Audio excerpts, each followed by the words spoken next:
Toronto, Ottawa. The government of Ontario, Canada's most populous province and industrial powerhouse, said on Monday it would not begin lifting restrictions to fight the coronavirus for weeks to come despite pressure from businesses to restart the economy.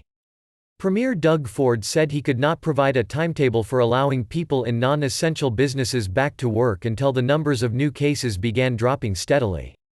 "I won't set hard dates until we're ready, because the virus travels at its own speed," he told a briefing. About 14.6 million people live in Ontario, representing 39% of the country's population. Together with neighbouring Quebec, it accounts for 82% of the 47,327 positive diagnoses. Canada's death toll grew by less than 10% for the 8th day in a row, hitting 2,617, official data showed. All 10 provinces have declared health emergencies, shutting down firms across the country and throwing millions out of work. Ford said he had been grilled by business owners about when they could open again.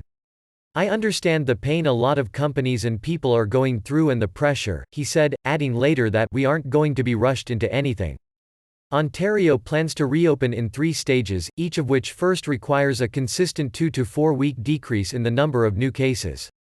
Canadian Prime Minister Justin Trudeau told reporters the provinces were coordinating with Ottawa on how to reopen the economy and stressed the need for extreme caution, given how little that experts know about the coronavirus.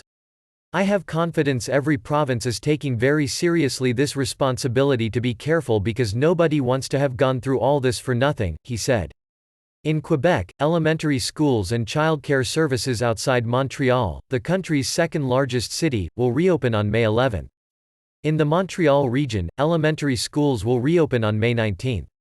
School attendance remains voluntary for students, Premier François Legault told reporters, adding that high schools, colleges and universities would remain closed.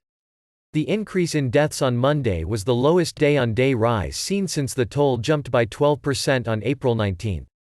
"Although we are getting closer all of the time, we can't let go of the wheel yet," Canada's Chief Public Health Officer, Theresa Tam, told a briefing.